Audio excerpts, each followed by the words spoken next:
Analizar ese dato de inflación, lo que está pasando en mercados, renta fija. Valtteri Ahti, Chief Strategist de Evli. Valtteri, good afternoon. Good afternoon. CPI data was finally at 4.9%. Valtteri, what do you think about this data? Well, it came broadly as expected, as you may have noticed. However, interest rates actually fell. So there's actually two possible reasons. So one is we have something called the whisper figure. So when you look at expectations of what it should have been, it's usually a bit old. So the real expectation is something else. So perhaps markets feared something worse, higher inflation, and they were a bit relieved at this inflation pressure. And another thing I noticed is that the so-called super core inflation sounds like something out of a superhero comic, but it's what Jay Powell at every single Fed conference seems to be talking about, which is the inflation that you get after you take away housing, goods prices, and other volatile components. So basically like the hardcore inflation that there is that's driven by this tight labor market. And that actually fell from something like 5.8% to 5.1%. So I think if you look at the figures, I think it was a slight improvement. But I mean, the big picture is that inflation is coming down, but the core inflation, which is the most important thing for central banks, is still too high. So there's still a long way to go until we get inflation back to original targets at 2%. Valtteri, Biden and McCarthy met yesterday. They didn't reach an agreement on the debt ceiling. Do you think one of them will give in finally before the 1st of June, the famous X date? Yeah, so the way it works is that the Americans are not very fond of authorities, in the sense that this issue has been there since the independence war. So there's always been some sort of oversight, or that Congress has always had to approve new debt. Initially, it was actually bond by bond by bond, but then by World War I, this became quite burdensome. So they just gave basically a large check, so a debt ceiling, so you can spend, X as or Y, and then you get every now and then we get to, give you more spending powers. And this was changed again in World War II. But essentially, the U.S. has not defaulted in over 200 years. And since 1960, I think the debt ceiling has been lifted about 78 times. So more often than, approximately once every year. So just to get, started. So if you have 200 years of history saying that, and about the debt ceiling, which is essentially raised every year, and it's been raised every single time, I think you have to be pretty. You have to have some sort of really deep inside information to be willing to make the argument that the U.S. is going to default, because it hasn't in over 200 years. So I think essentially it's a game of it's a political game.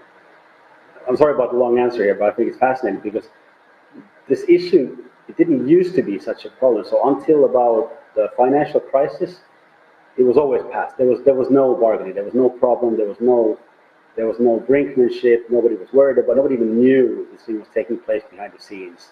So it's only after the financial crisis that it became an issue. And it's become an issue because U.S. debt has increased by so much after the financial crisis or the recession that followed. So debt almost doubled as a ratio of GDP from 30, 40% to 60, 70, 80%. And then again after the Corona crisis.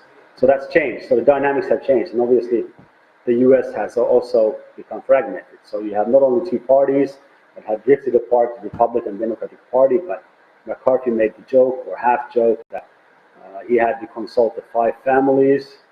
So he's just making the point that, the 5 families are the 5 mafia bosses or mafia families of New York, that the Republican Party was essentially, this coalition of 5 mafia families, and he had to seek approval.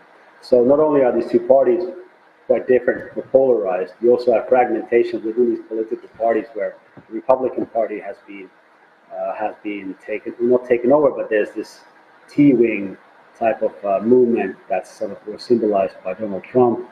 That's made it quite difficult for them to make bipartisan politics. And also the Democratic Party has moved to the left. and become more liberal.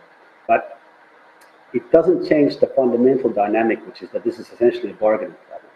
And the way it works is that Republicans will demand concessions, and in return they will lift the debt limit.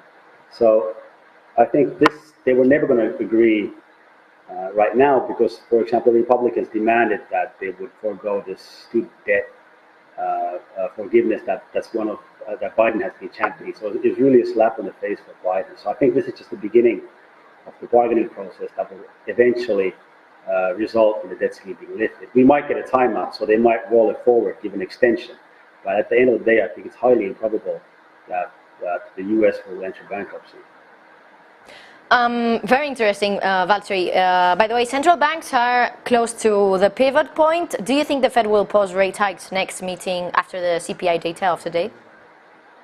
Maybe you know something I don't, because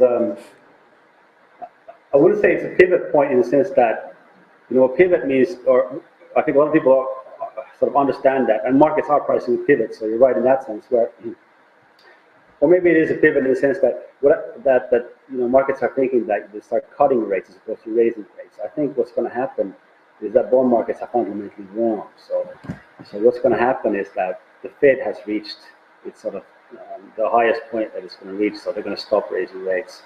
I think the ECB has a while to go, so maybe 225 basis hikes, or even actually it's a bit more open, because Europe is lagging the US, so inflation is still actually accelerating.